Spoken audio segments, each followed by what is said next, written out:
وعن أبي قلابة رحمه الله قال كنا عند أنس بن مالك رضي الله عنه فشكونا إليه عن الحجاج بما نلقاه فقال اصبروا فإنه لا يأتي زمان إلا والذي بعده شر حتى تلقوا ربكم رواه البخاری ومسلم۔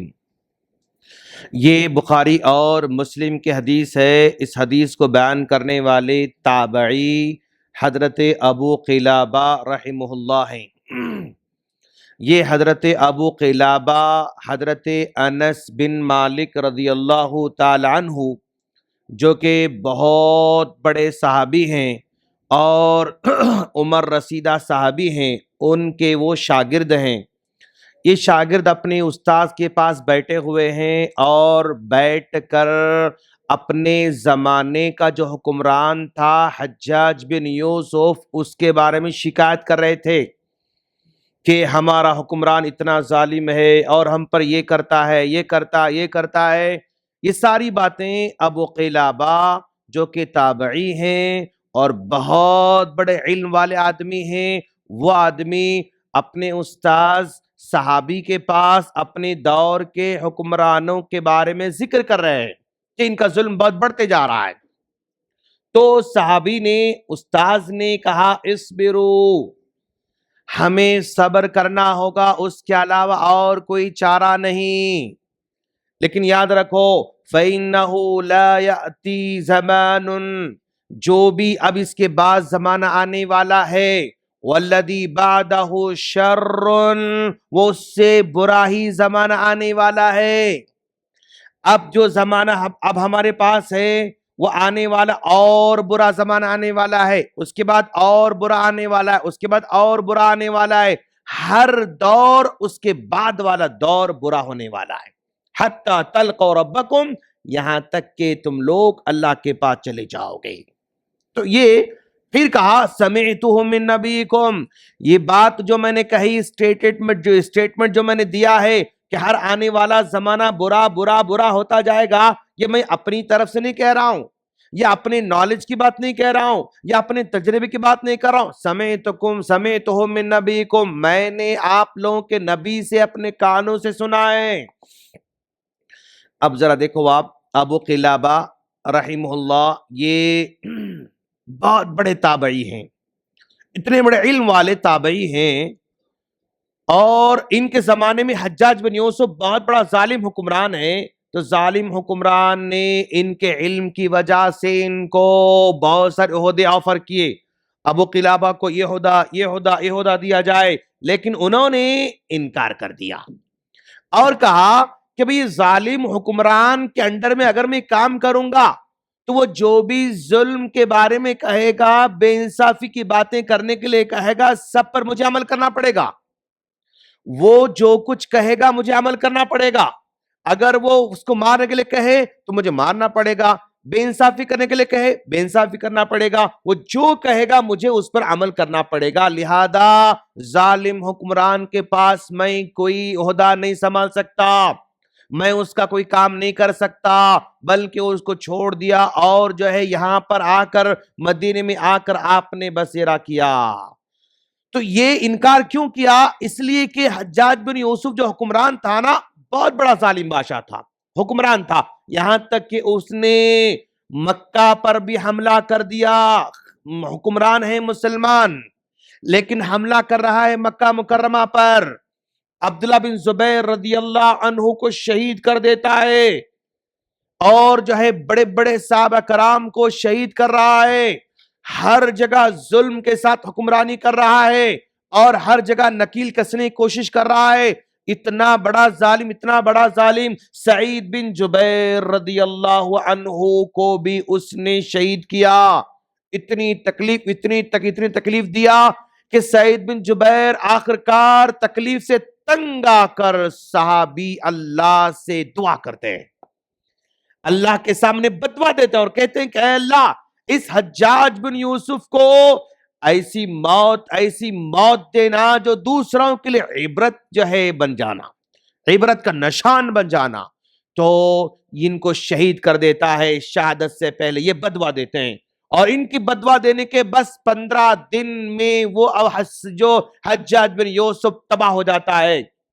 ایسا بیمار ہو جاتا ہے کہ اندر کے جسم گلنے لگ جاتا ہے اور اور رات میں نیند ختم ہو جاتی ہے. چیختا ہے, چلاتا ہے, رات بھر آوازیں کرتا رہتا ہے اور کہتا ہے کہ میرے ظلم کی وجہ سے اللہ مجھ پر عذاب نازل کر رہا ہے. اپنی زندگی میں اقرار کرتا ہے حجاج بن یوسف کہ میرے ظلم کی وجہ سے, میرے بے انصافی کی وجہ سے اللہ مجھے آج دن دکھا رہا ہے. اے اللہ میں تجھ سے معافی مانگ رہا ہوں. یہ معافی مانگ رہا ہے. خیر, اس کو معاف کرنا نہیں کرنا اللہ تبارک و تعالی اختیار میں ہے, لیکن ہم وہ معاف کیا نہیں کیا اس پہ ہم ڈسکس نہیں کریں گے. لیکن اس نے جو ظلم کیا صحابہ کرام پر, مسلمانوں پر, اس کی وجہ سے آخری زندگی اس کی بالکل تکلیف میں گزر کر وہ ہلاک ہو جاتا ہے. یہ منظر ابو قلابہ ذکر کر رہے ہیں انس بن مالک رضی اللہ عنہ کے پاس. تو آپ نے کہا یہ کوئی تعجب کی بات نہیں ہے.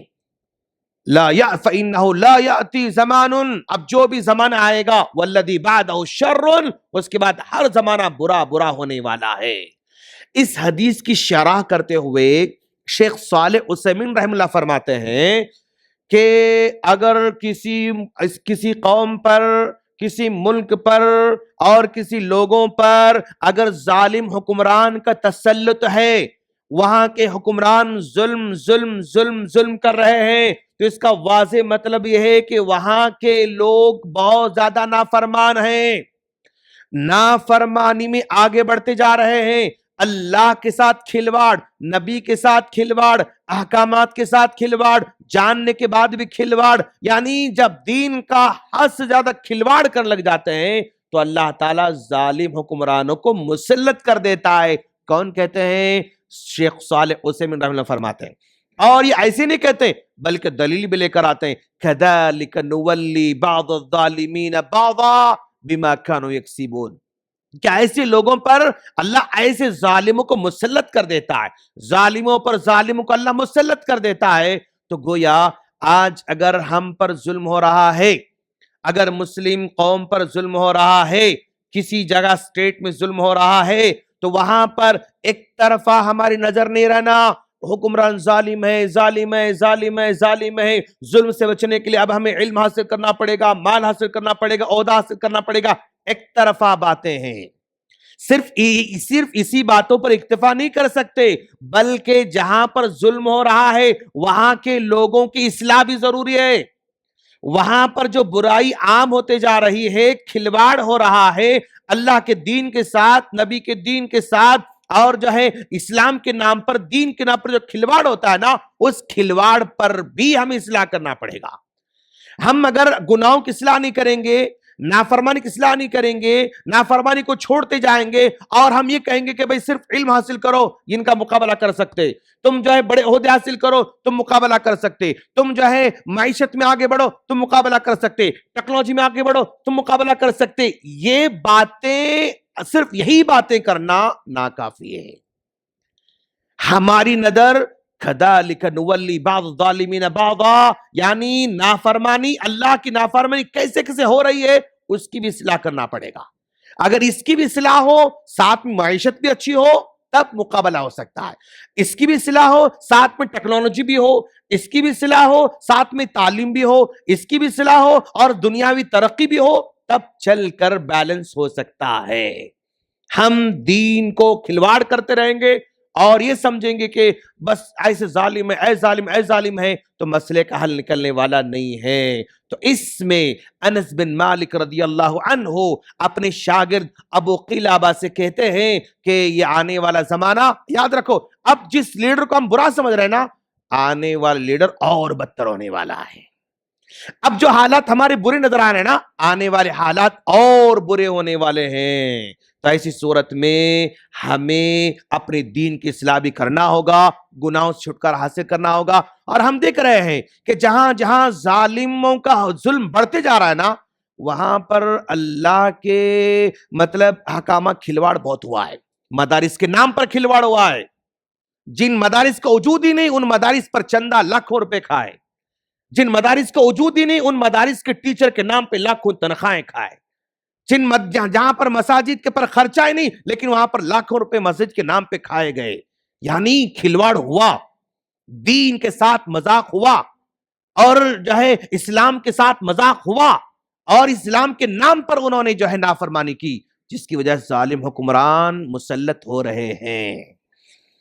صرف ایک طرفہ نہیں بلکہ دو طرفہ بھی غلطیاں ہوا کرتی ہیں، جیسا کہ حجاج بن یوسف کی مثال وہاں پر بیان ہوئی، ظالم تباہ ہو گیا، صحابہ کرام کو جو ہے مطلب شہید کرنے والا، عبداللہ بن زبیر رضی اللہ عنہ کو شہید کرنے والا، سعید بن جبیر کو شہید کرنے والا، مسلمانوں پر حملہ کرنے والا، یہ ظالم بادشاہ تھا، حکمرانی ایسا تھا۔ اور حضرت علی رضی اللہ عنہ سے کچھ لوگوں نے کہا کیا بات ہے امیر المؤمنین، ابوبکر صدیق پر لوگ زیادہ تنقید نہیں کرتے ہیں، عمر فاروق پر زیادہ لوگ تنقید نہیں کرتے ہیں، آپ پر تنقید زیادہ کرتے ہیں لوگ، کیا وجہ ہے؟ تو آپ نے کہا جب ابوبکر صدیق رضی اللہ عنہ خلیفہ تھے، عمر فاروق خلیفہ تھے، ہم جیسے لوگ ان کے عوام تھے، ہم جیسے لوگ ان کے جنتا تھے، اور جب ہم حکمران بنے ہوئے ہیں تم جیسے لوگ ہماری جنتا ہے، تم جیسے لوگ ہماری جو ہے مطلب عوام ہیں، اور نافرمان لوگ عوام رہتے ہیں تو پھر اپنے حکمرانوں کی ایسے ہی وہ بیجا تنقید کرتے رہتے ہیں، آپ نے یہ سمجھایا۔ خیر اللہ سے دعا ہے اللہ ہم تمام کو اپنی ہر ناحیے سے اصلاح کرنے کی توفیق عطا فرمائے، اور اپنے گناہوں کو دیکھنے، اپنی غلطیوں کو اقرار کرنے اور اپنے اندر جھانکنے کی توفیق عطا فرمائے، آمین۔ السلام علیکم ورحمۃ اللہ وبرکاتہ۔